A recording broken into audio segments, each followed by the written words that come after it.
Jubilito TV Official.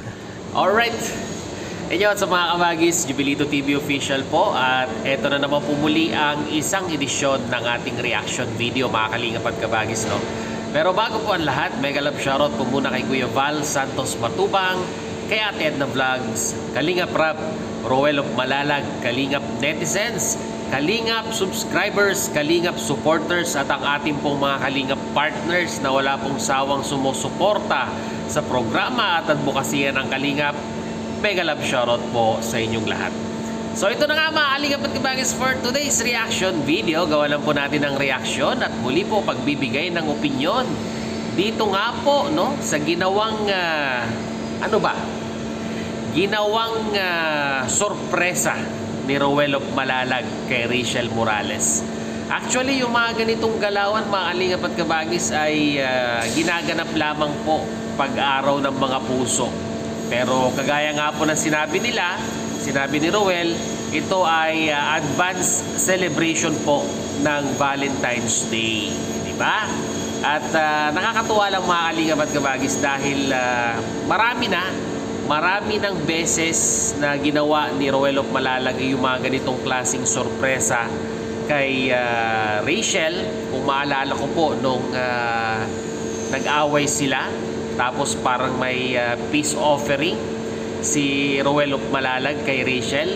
Yun yung isa sa mga natatandaan kong pasurpresa ni Roel of Malalag.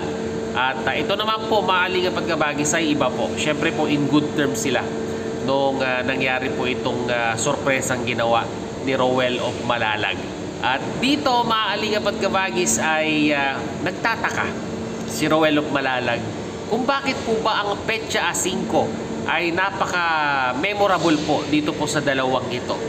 At sabi nga po ni Roel of Malalag, hindi siya sure kung anong meron sa Petsa 5. Hindi siya sure kung ano ang naging ganap sa Petsa 5. Although si Rachel may idea siya at alam niya kung ano talaga ang nangyari sa Petsa 5. Pero ito pong si Roel of Malalag ay palaisipan sa kanya kung ano po ba ang nangyari sa Petsa 5. Kumbaga ang iniisip ni Roel ay sila na ang nagdi-decide kung ano yung memories na gagawin nila sa Petsa 5.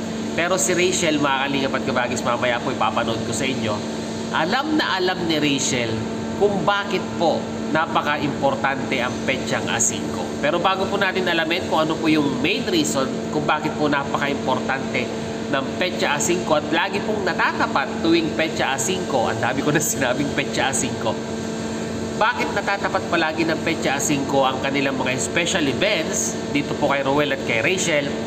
Panoorin po muna natin yung mensahe nga po ni Roel of Malalag kay Rachel Morales dito po sa kanilang sabihin na nating date, no, mga Kalingap at kabagis, no? Technically, it is a date. Narito po, panoorin po natin. Anong araw ngayon? Ha? Di ba 5? Monday. 5? Di ba 5? Monday. Di ba ang 5 sa atin is... Hindi ko alam kung may meaning ba sa atin. Basta tayo ng dalawa na nagbibigay ng meaning nun. Di ba? Hindi ko alam kung anong nangyari sa 5 na yun. Basta alam ko na special yung date yun. Kaya ngayon, siguro, Ano? napansin mo na 5 ngayon, di ba? Kaya ngayon ko ginawa ito. Kasi nga, advance celebration sa Valentine's Day. Parang mas memorable siya sa 5 talaga. Grabe naman yan. Di ko nakalimutan ko yung 5 ah. Pero ngayon, na-surprise ka. Ano naman? Ay, Akala ko ganda lang eh.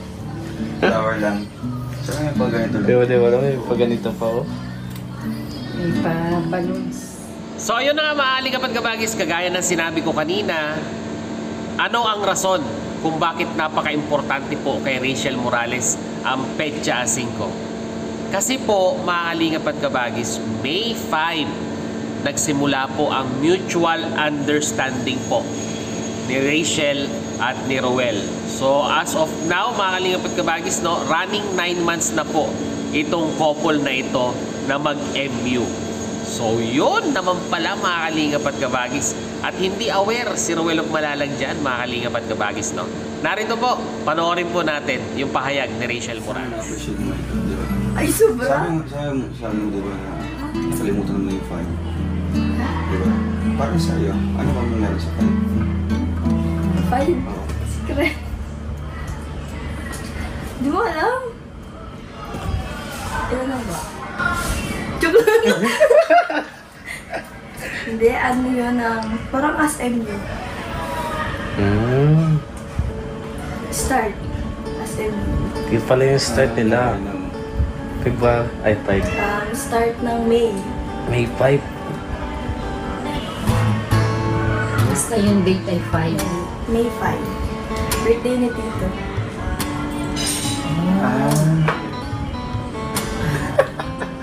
Bakit? Wala. Nalaman. May kilig lang pa, di. Wala.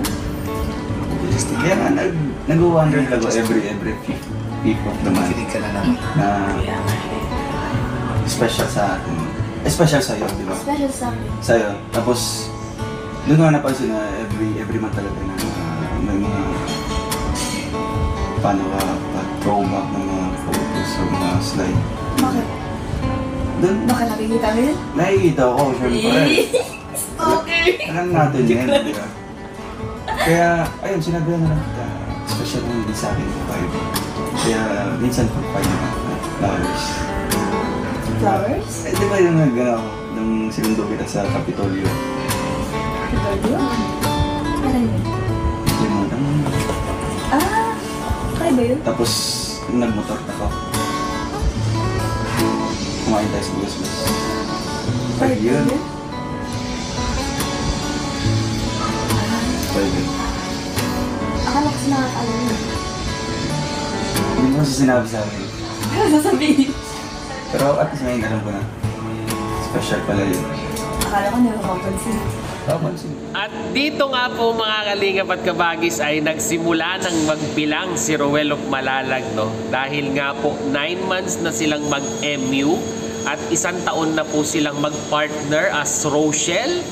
At sabi nga po ni Ruel of Malalag ay looking forward, mga kalingap at kabagis. Looking forward saan? Looking forward siguro po sa next level, no? Well, mga kalingap at kabagis, panoorin po natin kung ano po ang naging reaksyon ni Rachel dito po sa sinabi ni Ruel of Malalag. Narito po yun. Ilan na ba? May. Charis. Basta start ng May, tas June, July. 9 months. Grabe. It's been an Ang bilis lang. Ay, di, ang bilis lang ng ng panahon. Alam mo. Na, 9 months tayo. Ngayon, 1 year na tayo nagsama sa Rochelle. Diba? And, looking forward. Alam mo na. Gama, Sige. kung tingin-tingin ng ganyan. Ay, syempre. Ay, Romantic ko lang. romantic. Wag hindi, dapat ganyan. Dapat pa smile ba yung Ay. hindi ganyan matingin. Parang, ano eh. Dapat, pag tingin, dapat romantic pa rin. So, yun na nga mga kalingap at kabagis, grabe. Dami na namang kinilig na Rochelle fans. Ano kaya ang isasagot ni Rachel dito po sa looking forward ni Ruel of Malalag? Well, mga kalingap at kabagis, alam ko po, alam nyo na ang sagot. Sa mga solid fans ng Rochelle, ay alam naman po natin sa isip, sa puso at salita. Although nilabel po nila ang sarili nilang mag-MU, pero po, syempre po, sa atin po ay sila na po talaga. So yun na nga, bashers, ano na naman ang sasabihin ninyo at ano na naman ang gagawin ninyong kwento dito po sa nangyaring date na ito ni Ruel of Malalag at ni Rachel Morales. Sige nga, mag-comment kayo sa ating comment section. So mga kalingap at kabagis, no? Maraming salamat po dahil hanggang sa dulo po ng ating reaction video ay nasamahan niyo po muli si Jovelito TV Official. At muli po, nagpapaalala po ang inyong host. Sa mga hindi pa po nakasubscribe sa channel ni Kuya Val Santos Matubang, Ate Edna Vlogs, Kalingap Rab, Ruel of Malalag, Rachel Morales, ay pakisuportahan at subscribe ang kanilang mga YouTube channel. And at the same time, muli po, naglalambing din po ang inyong host. Sa mga hindi pa po nakasubscribe sa channel ni Jovelito TV Official, ay pakita naman po ang subscribe button at ang notification bell para maging updated po kayo sa mga darating nating reaction videos. At ganoon din po, pakisuportahan ang ating FB page na may title pong Paksa ng Buhay, Aking Gabay, na may banner pong Jubilito TV Official na kulay pula. So yun, pakifollow and like mga kalingap at kabagis. So yun na nga, hanggang dito na lamang po. Once again, Jubilito TV Official, proud member po ng Team Coos, and at the same time po, proud member po ng Karepa Year 2024. As I always say mga kalingap at kabagis, peace, God first. God bless po. Bye!